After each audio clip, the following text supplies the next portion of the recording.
Welcome back to another lecture, Mr. King's series of lectures on the Gilded Age. Today we are going to look at the topic of imperialism.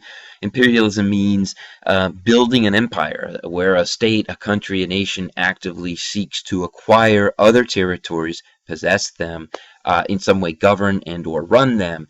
And that's the idea of imperialism that became very, very popular in the 19th century among the countries of Europe. That is the old world Europe that America feared that we were becoming more and more like Europe. So it's rather interesting and somewhat ironic that the United States would jump into this great game of imperialism, trying to acquire territories outside our borders. So let's get started.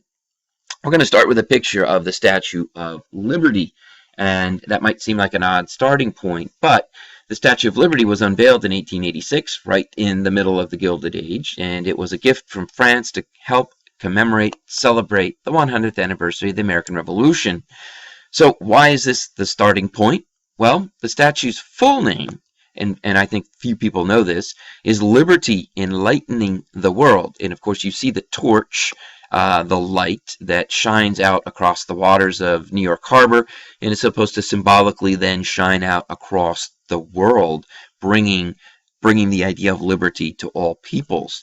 So here's something I didn't know that I just found out, that the book in Liberty's hand, that is her left hand, bears the date July 4, 1776. So a clear reminder that this statue is celebrating American independence and freedom from Great Britain. So here's the point. The U.S. is going to involve itself in the great game of empire and imperialism, that is world affairs, to enlighten the world. That is, the United States will bring people liberty. People that did not have liberty are now going to have liberty as a result of the United States' involvement in the world. So that, I think, is a rather interesting point just to think about. So let's get started. We're going to do again, a little bit of history. George Washington, our nation's first president from 1789 to 1796. Why would we go all the way back to him? Well, because George Washington, at the end of his presidency, wrote a lengthy farewell address. And in that, he formulated the idea that we now know as isolationism. That is America's preferred foreign policy or world approach to world affairs. And that is simply put, the United States should not get involved in the affairs of the world. And Washington says this: against the insidious wiles of foreign influence, the attention of a free people ought to be constantly awake. End quote. So Washington's encouraging American citizens to be awake and alert, to avoid allowing the government to get involved with other nations in the world. And what he really means is the nations of Europe. They had for long centuries been engaged in alliances and treaties. The treaties would then be broken. One nation would want more land or more wealth. They would fight wars. These wars were endless. They were costly. They were destructive. And so the idea that Europe was marked and marred by constant conflict is something that Washington wants to avoid for the United States. Carrying the great weight that Washington does, his recommendation really does become the policy for the United States throughout the 1800s, the 19th century. And what Washington really wanted, why he believed this was the best policy, was he thought that peace was better than war. And remember, he's the general that fought the British and defeated the British. He believed peace was better than war. And two, to build the American nation, to make it a great and prosperous nation, rather than spending resources and blood in wars, why don't we use our resources and treasure to build a great, prosperous nation? Now, that's all well and fine. So at some point, though, the United States does decide to get itself involved in the affairs of the world, and that's really what we're going to be talking about in this lecture. You see on the map there 3 red arrows. They indicate the areas where the United States is going to acquire territory and possess that territory at the end of the 1800s in a war that we fought with Spain, called the Spanish-American War of 1898. So I guess the question is, why does the United States abandon Washington's principles of isolationism to immerse itself into world affairs, which are, again, marked by wars that are frequent, and turbulence, and that's what we're going to look at. So there's 6 reasons I think historians list and use to explain this great shift, this great departure. And you can see them up on the screen. The closing of the frontier, defending U.S. interests, new markets, growing militarism, racism, white man's burden, and idealism. That is the idea of liberty enlightening the world. So we're going to take a look at each of these points individually, and hopefully we'll do this very quickly. The first point, the closing of the U.S. frontier. And what that means is that, simply put, by 1890, there's no free or available land in North America to buy or settle. It's all been bought. It's all been settled. There's no more open land. So where do we go? One of the great things that we really didn't talk much about in the 19th century is the idea of westward expansion. A famous newspaper owner-editor named Horace Greeley, in one of his editorials said, "Go west, young man, seek your fortune." So the idea that in the United States one could live in the East Coast, come to the East Coast as immigrants, etc. You could then migrate, move to the West, where there are great open spaces full of resources and opportunities. Well, by 1890, the census shows that there's no more free land. So what's going to happen? Where is America going to expand? We've always been, then, a population on the move. This led Frederick Jackson Turner, a University of Wisconsin professor, to write an essay called "The Significance of the Frontier in American History." And in that essay, he writes what is known now as the Jackson-Turner thesis. And a little quote here, and I got some of the words wrong, but here we go anyway. The quote is, "American democracy was born in no theorist's dream. It came stark," it should be a stark, a K, "stark and strong and full of life out of the American forest, and it gained strength each time it touched the frontier." End quote. So Jackson Turner says, look, hey, American democracy is gaining strength by the fact that we have these great open spaces or forested spaces. And this is really a healthy and positive thing for the United States. So what's he saying? Without new lands to settle, what's going to happen to the democratic nation of the United States? And the fear was that without open new spaces or territory, the United States would decline and become corrupted, much like Europe. And again, remember that fear that many Americans had of becoming too much like Europe, becoming Europeanized. But here's the question. What if the United States could acquire new lands or new frontiers outside the United States? And that phrase, new frontiers, is going to come back again in the 1960 presidential season with John F. Kennedy, who's going to speak about new frontiers. So Frederick Jackson Turner really is, I think, very influential in thinking about the land and open land and how that connects to the strength and vibrancy of the United States. Number 2, national interests.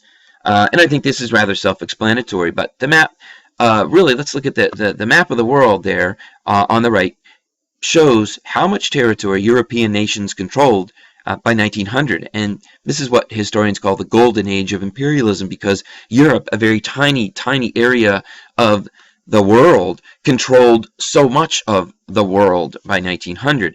And this is what America, the United States, had avoided. This is what George Washington said clearly in his farewell address, that America should isolate itself, surrounded by its oceans, focus on its own internal development and affairs. And this is what's going to change in 1898.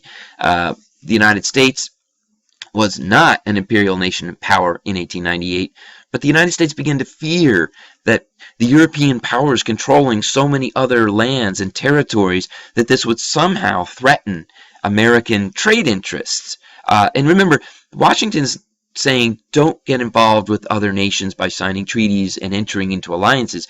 He never said don't trade with them.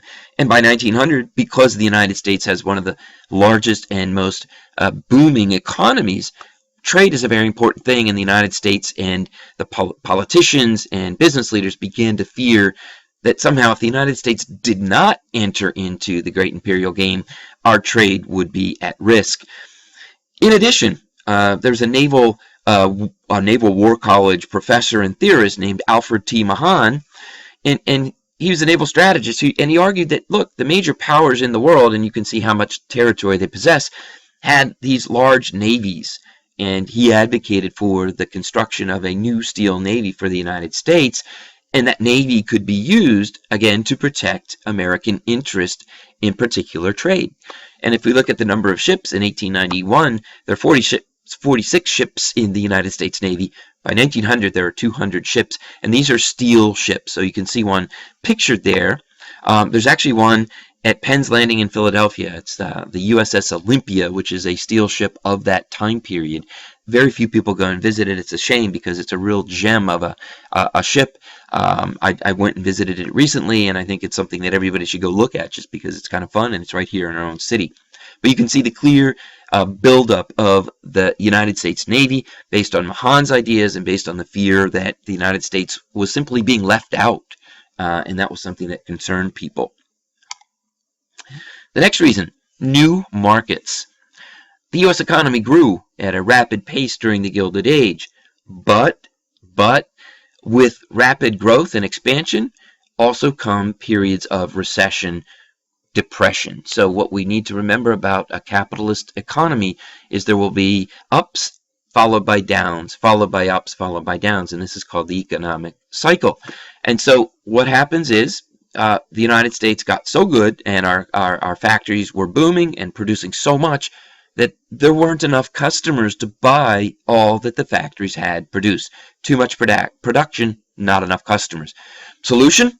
Acquire access to foreign ports and markets where U.S. goods could be sold. And you see arrows pointing to different areas of the world where this was going to be the case. And really what made this important by 1898 is that there's an 1893 economic recession. Not much studied, but it should be, because 25% of the U.S. workers were unemployed. Thousands of jobs then lost.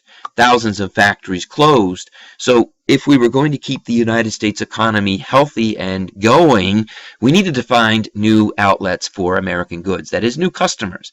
And so by 1898, this becomes another factor in the shift towards America and its entrance into the world game of empire. Reason number 4, if we can get there, is militarism.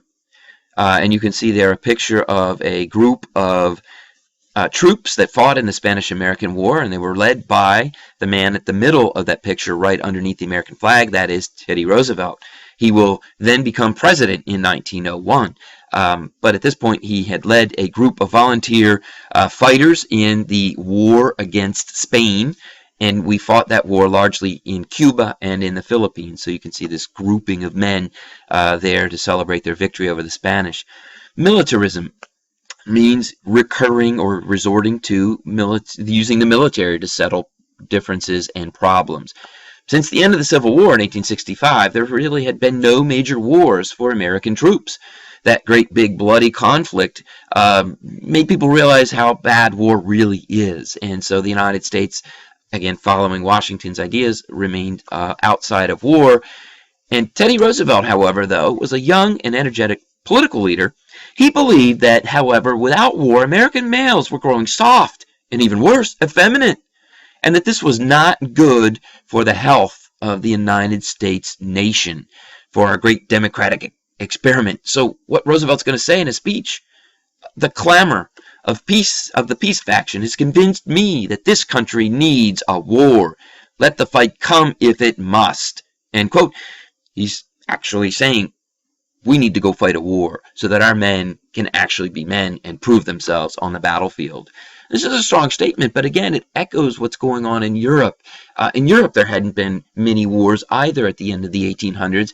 And as countries built up large navies, steel navies, new guns, again using steel to build bigger guns, the idea was, hey, a war would be a really good thing to prove the worth of a nation, the worth of a nation then by war. So there's going to be a military arms race in the 1890s. We already saw that the United States begins to construct a new navy, which it does, and so that's going to be another reason that tips the scales towards war. And with that, I think we'll end, and we'll pick up with racism in the next lecture and kind of finish up our thoughts and talk briefly about the Spanish-American War.